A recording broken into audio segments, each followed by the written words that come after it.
A OEA, Organização dos Estados Americanos, pede ações do governo do estado em relação à crise no sistema prisional do Maranhão. Nós vamos ao vivo com a repórter Natália Macedo, que tem mais detalhes sobre esse assunto. Bom dia, Natália. Bom dia, Cristiane. É isso mesmo. A OEA, a Organização dos Estados Americanos, emitiu um documento na qual pede a adoção pelo governo do estado de medidas efetivas para evitar a perda de vidas e também danos à integridade pessoal das pessoas que estão no complexo penitenciário de Pedrinhas e estão privadas aí da sua liberdade. O documento é datado do dia 16 de dezembro, um dia antes da última rebelião, que foi na terça-feira, que vitimou 4 presos, entre eles 3 decapitados e 5 ficaram feridos. A medida cautelar de número 367/13 foi expedida após solicitação da Sociedade Maranhense de Direitos Humanos e também da Comissão de Direitos Humanos da Ordem dos Advogados do Brasil no Maranhão, a OAB. Nela, a OEA analisa as alegações dos solicitantes que justificam um pedido em razão da perda de controle da situação. O documento lista as 41 mortes ocorridas neste ano no complexo penitenciário de Pedrinhas. A Comissão Interamericana de Direitos Humanos da OEA cobrou explicações do governo do estado, que por sua vez, após perder o primeiro prazo estipulado para adotar aí essas medidas, informou que vários investimentos foram feitos, inclusive a construção de novas prisões e também a compra de equipamentos. Sobre a população carcerária, a SEJAP, Secretaria de Justiça e Administração Penitenciária, informou que o complexo penitenciário de Pedrinhas dispõe de 3.300 vagas, mas que atualmente 4.700 detentos ocupam as celas das unidades. A Secretaria também informou à OEA que adotou medidas para evitar fugas e rebeliões e também coibir o que considerou de comportamentos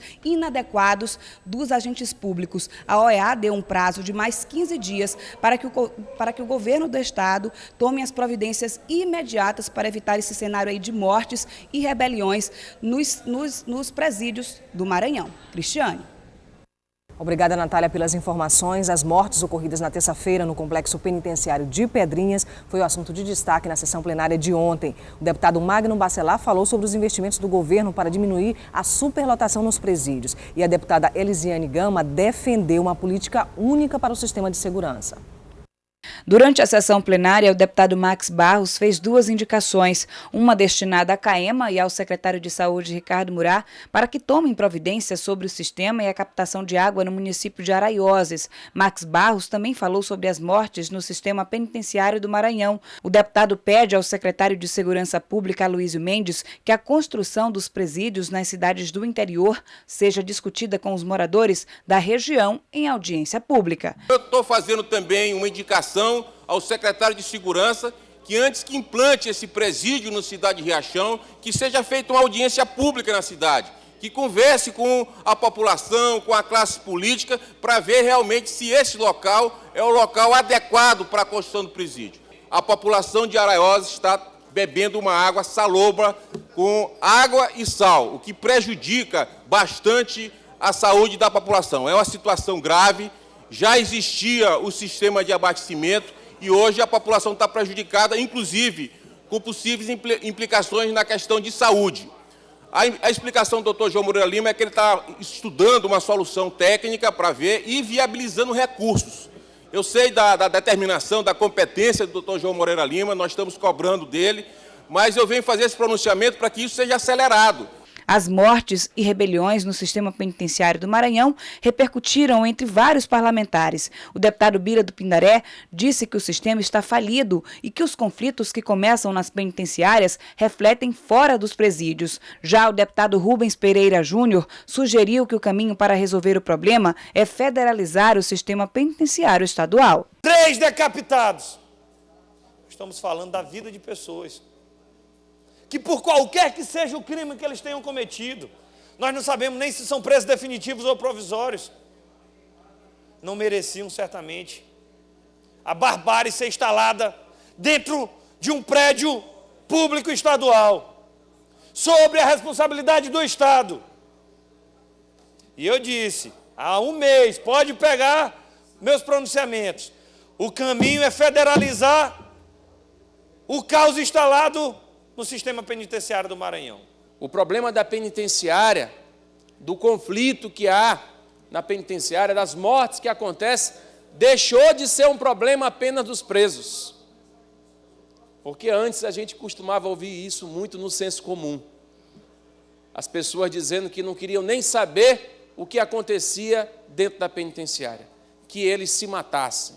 Era a expressão muito usual.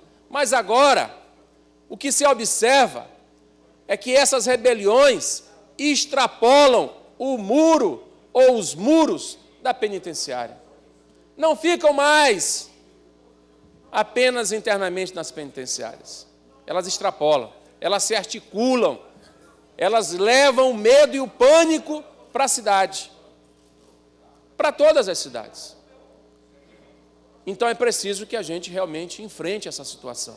O deputado Magno Bacelar, da base governista, rebateu as críticas, destacou a superlotação do complexo penitenciário de Pedrinhas, mas disse que o governo está investindo recursos para amenizar a situação. 53 milhões serão aplicados para a construção de 9 penitenciárias no estado. A questão do investimento, nós, deputados estaduais, aprovamos daquele bojo, daquele empréstimo do BNDES.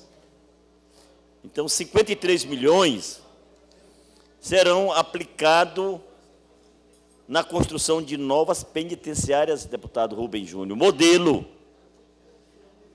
Penitenciárias que serão colocadas nas regionais, descentralizando penitenciárias que, de certa forma, seguras, humanas, para que os presos ali tenham uma vida digna. São 53 milhões de reais que nós aprovamos aqui, projeto oriundo do governo do estado do Maranhão. Serão penitenciárias modelo, capacidade para 150 detentos, mas que se aumentou para 200. A estrutura de segurança, para que realmente não aconteça o que vem acontecendo. A deputada Elisiane Gama, presidente da Comissão de Direitos Humanos da Assembleia Legislativa, disse que a crise no sistema penitenciário maranhense é insustentável. A parlamentar defendeu ainda uma política única para a segurança pública. Somente este ano nós já tivemos aí mais de 3 grandes rebeliões no sistema prisional. Quando eu digo grandes rebeliões, porque há sempre pequenos motins dentro do sistema.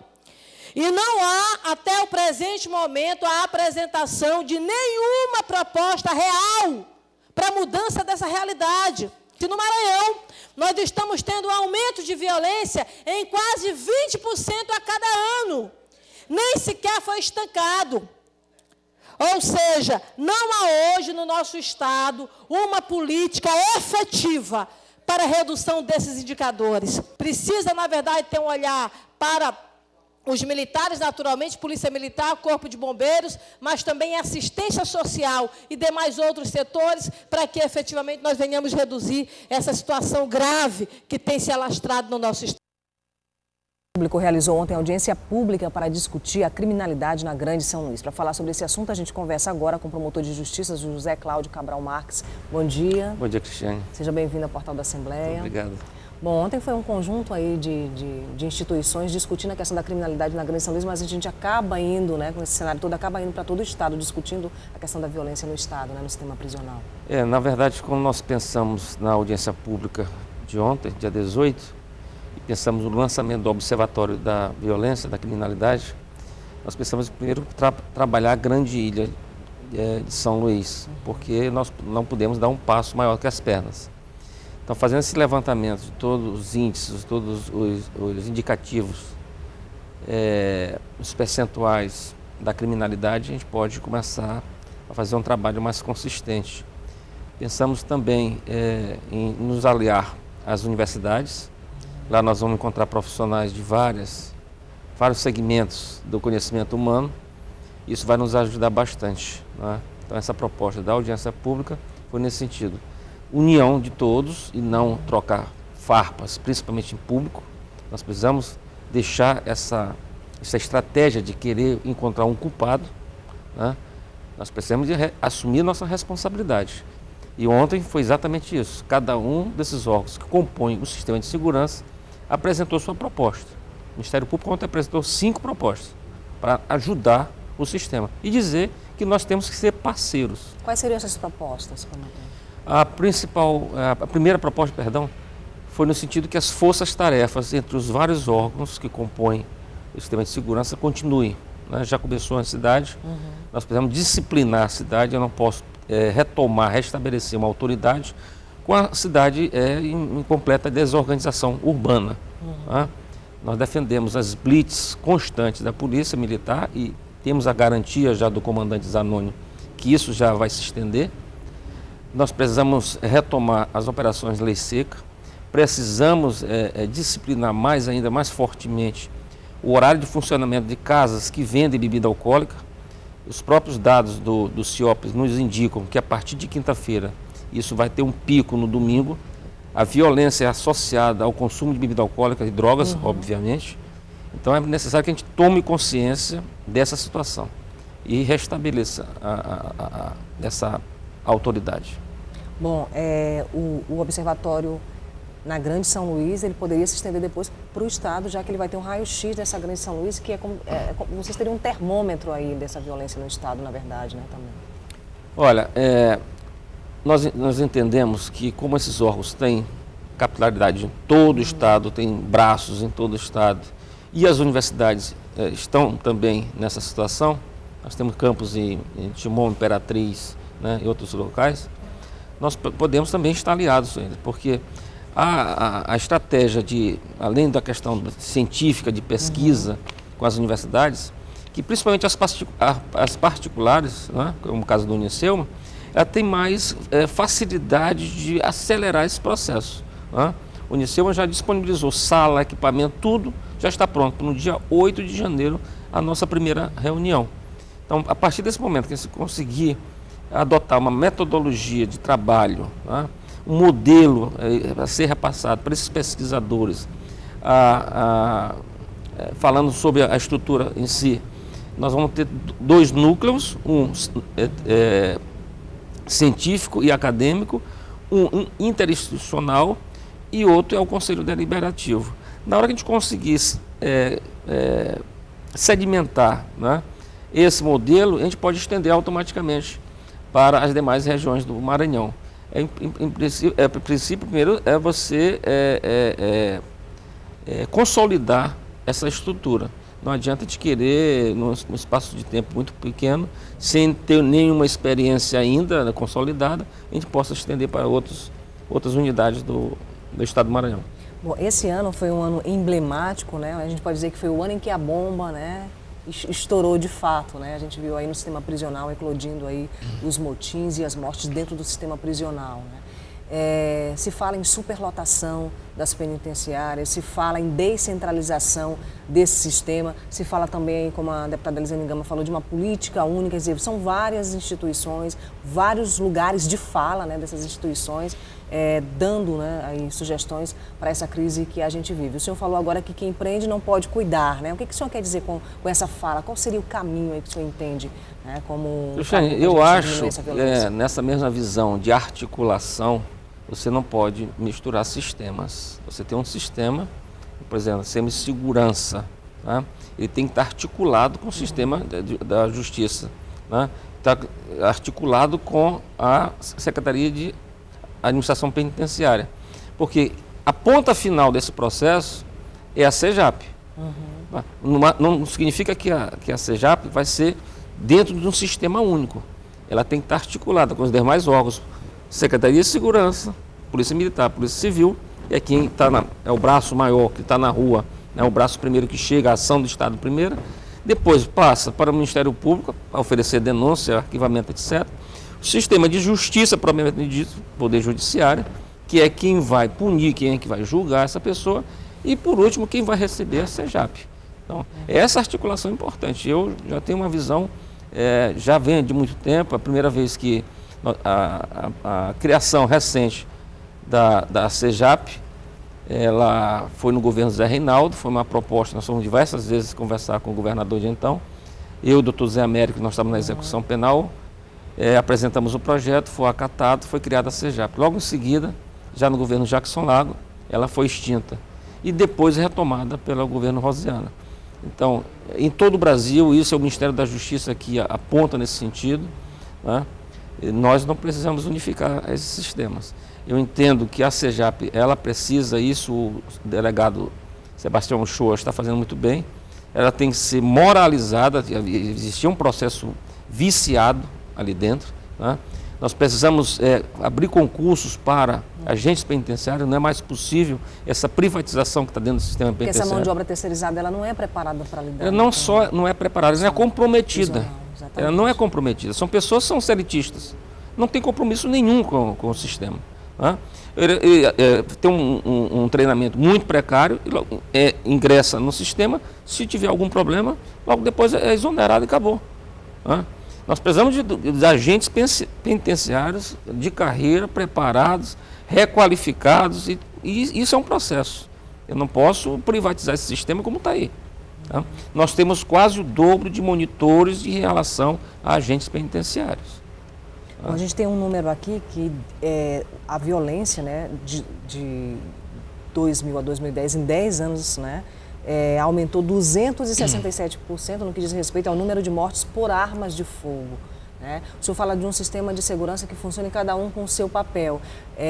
Só que a gente precisa pensar que a segurança pública vai além dessa força coercitiva, né? Segurança pública envolve aí várias instituições e políticas públicas que funcionam, né?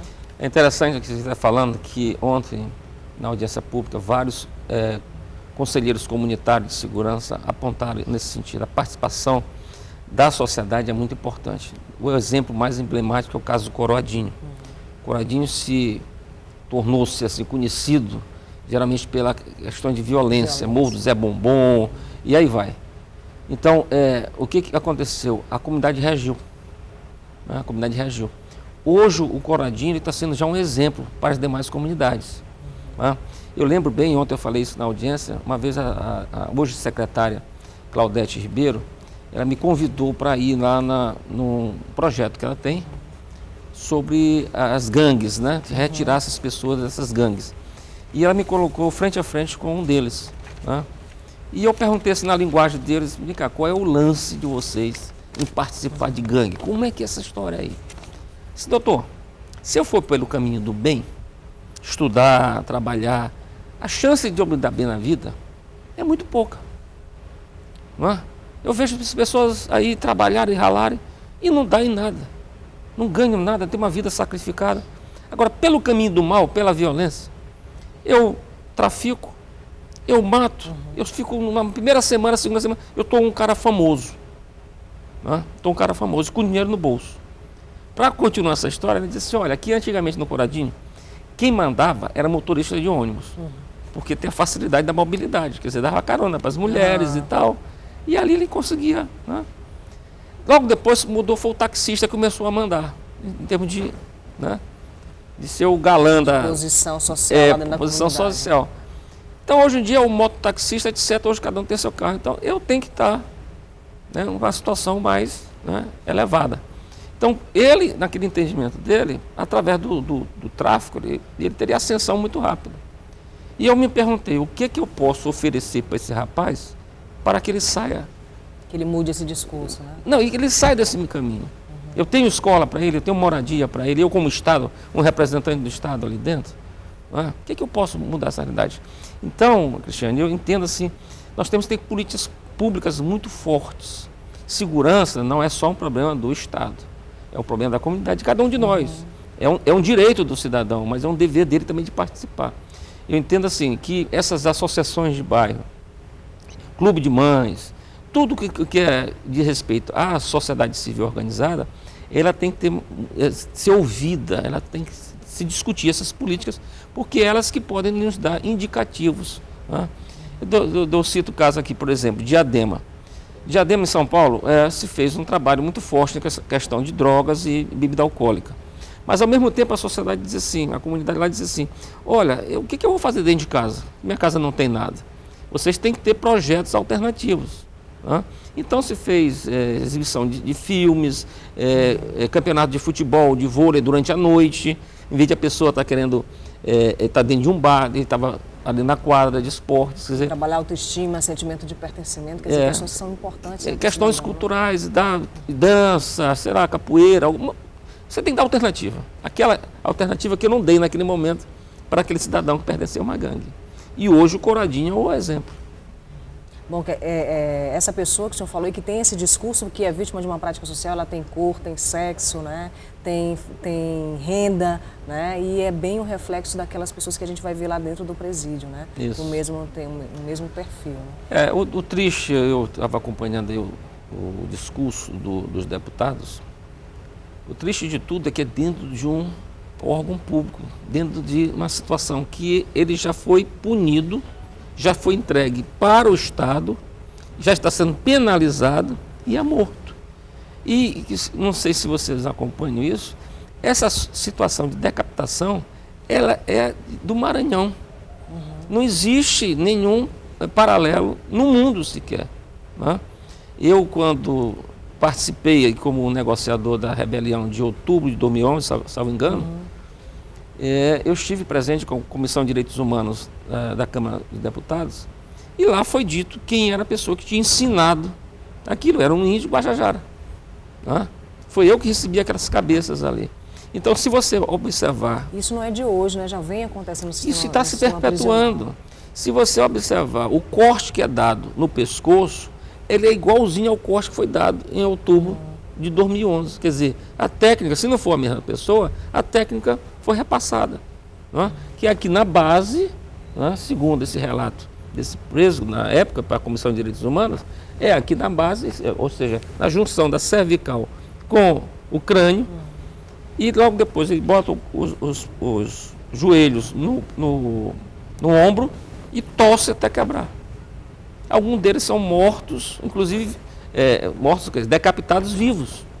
Eles não matam para depois decapitar. Alguns são decapitados vivos. Bom, essa situação está fazendo a OEA, né, que é um organismo internacional, acionar o governo do Estado por conta dessas violações dentro do sistema prisional.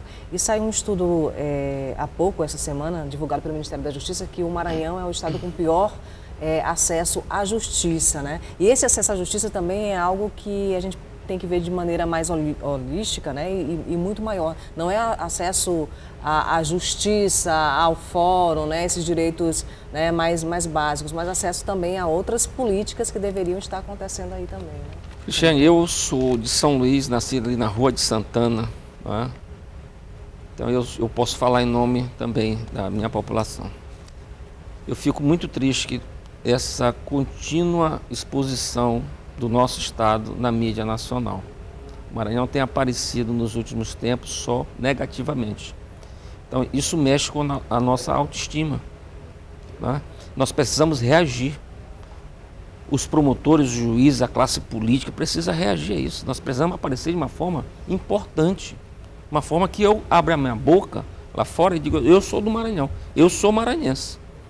E eu fico muito triste com essa situação. Né? Então, esses índices que foram apresentados agora em relação à justiça, e isso nós temos, né? Nós estamos repassando essa semana para toda a imprensa, para os deputados, para os vereadores, secretários de segurança, SEJAP, etc. Né? Para que nós estamos fazendo um comparativo desses índices, e o índice é crescente, né? Ele é crescente. Então, precisamos reagir de uma forma unida, e como tenho ressaltado o tempo todo, não adianta jogar pedra nos outros. Nós temos que estar unidos, sentar todo mundo numa mesma sala, na mesma mesa, e dizer o que nós podemos fazer. Para completar o ano, não bastava só a decapitação, né, para encerrar o ano, veio essa notícia através da mídia nacional muito forte, dizer que o acesso à justiça do Maranhão está no pior, é o pior índice. Né? Nós temos então que consultar, saber se isso é verdadeiro, né? E adotar estratégias, porque nós temos hoje 2 grandes conselhos trabalhando. Né? Nós temos o Conselho Nacional do Ministério Público, nós temos o Conselho Nacional de Justiça. Se você entender a coisa, eu não posso hoje encerrar o ano e dizer assim, o que você fez? Ah, ótimo. E o que você vai fazer em 2014? Ah, botar meus processos em dia. O Conselho Nacional não admite mais isso. Você tem que planejar, você tem que trabalhar a sua promotoria, seu órgão judiciário, empresarialmente. eu tenho que ter calendário, eu tenho que ter estratégia, eu tenho que ter objetivos, eu tenho que ter metas. Graças a Deus existe, né? O CNJ hoje, o Conselho Nacional do Ministério Público, né? É uma nova visão sobre o sistema. E maior participação social também, controle social, né? Isso que é importante. Muito obrigada pela sua participação aqui no Portal da Semana. Obrigado, cara, sempre estar presente aqui com vocês. Bom, veja no próximo bloco o último dia para o recadastramento eleitoral, hoje, 19 de dezembro. Um instante só.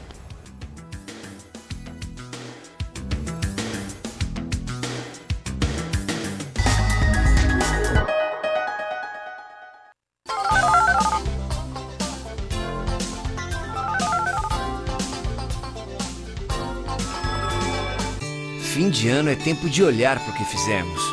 E como teve gente que conquistou um carro, casa própria, um diploma, um emprego, que mostrou que a crise desaparece quando a gente cresce. Gente que se mostrou tão forte que conquistou o mundo. É essa mesma gente que vai agora olhar adiante e ver que o futuro desejado está bem aqui. Estamos vivendo um novo Brasil, feito por você.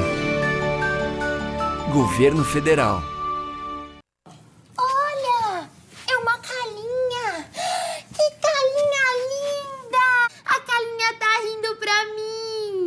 Eu vou brincar com você, Calinha.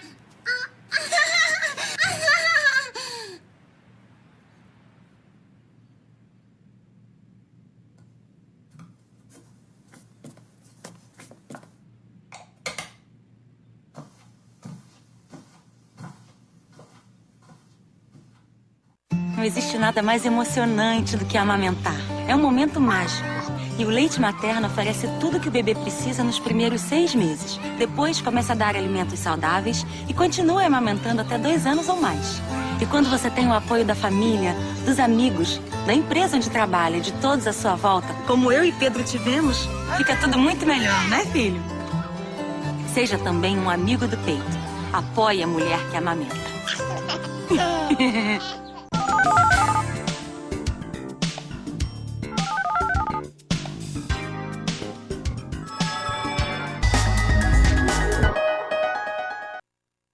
Hoje, 19 de dezembro, é o último dia para o recadastramento eleitoral. Quem não se recadastrar até hoje vai ter a partir do dia 7 de janeiro para se ajustar aí junto com a Justiça Eleitoral.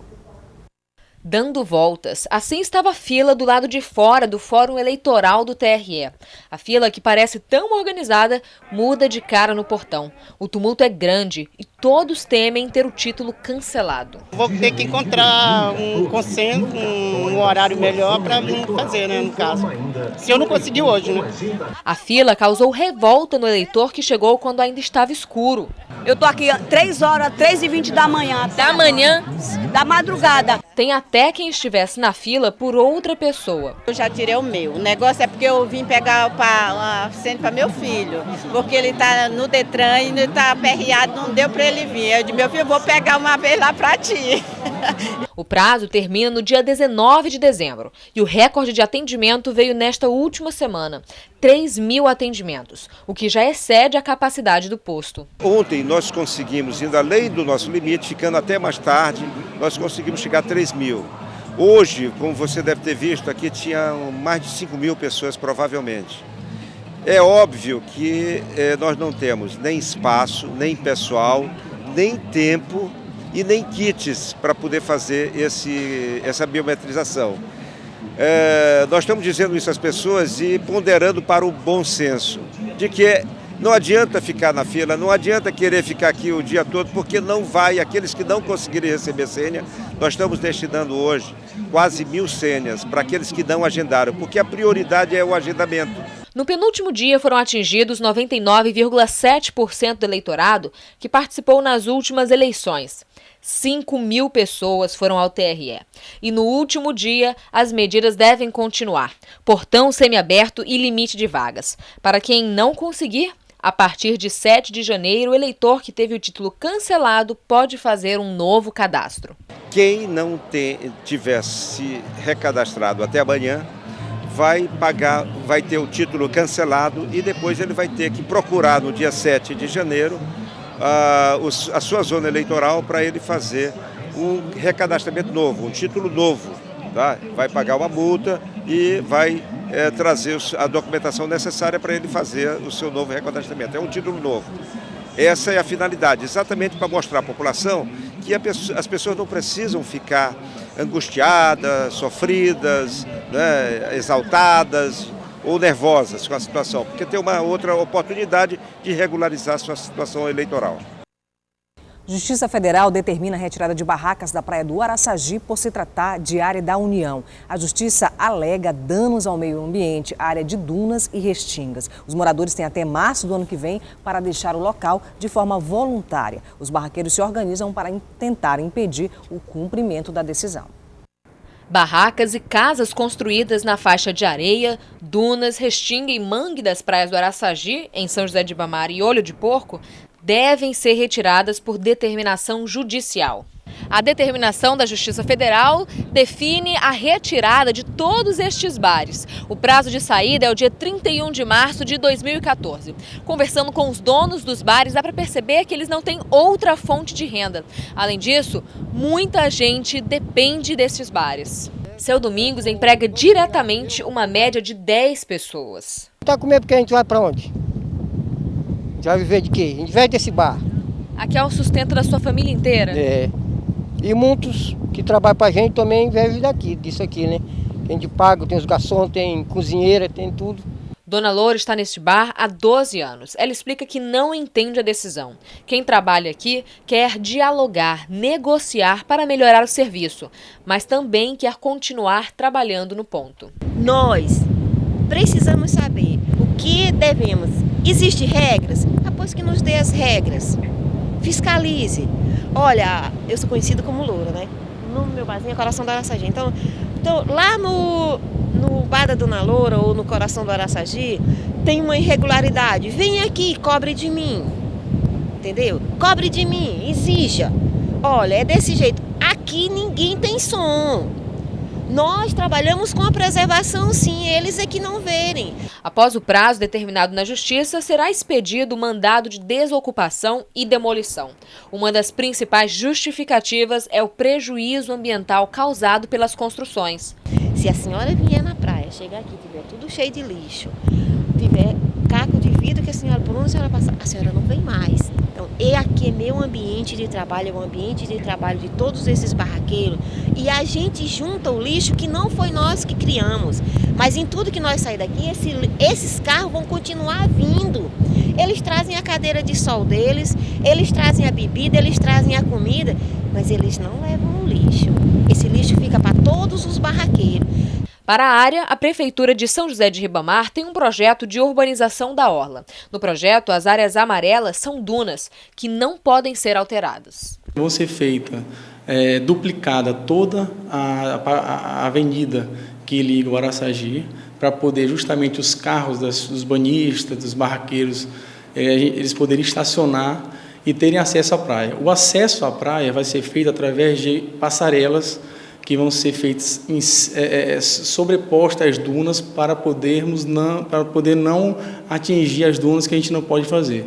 Nos locais onde não tem duna, vão ser feitas as barracas dos barraqueiros que vão atender ao público, os banhistas na praia, e além de barracas vão ser feitas quadras, vão ser feitas áreas de lazer. A previsão de execução é de pelo menos 2 anos, tempo que quem depende da praia não tem. A previsão de execução são 2 anos, tá? Que é uma obra grande, é uma obra que vai mexer com o meio ambiente, tá? Nas dunas, então a gente tem que trabalhar com muita precaução. Então, mais ou menos assim que nós assinarmos o convênio, mais 2 anos fica pronta. No começo do ano, nós esperamos ainda no primeiro semestre ser vangloriados com esse recurso.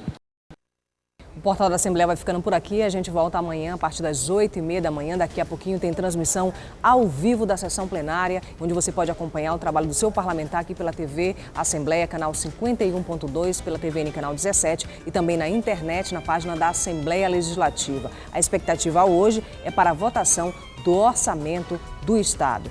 Um bom dia para você e até amanhã.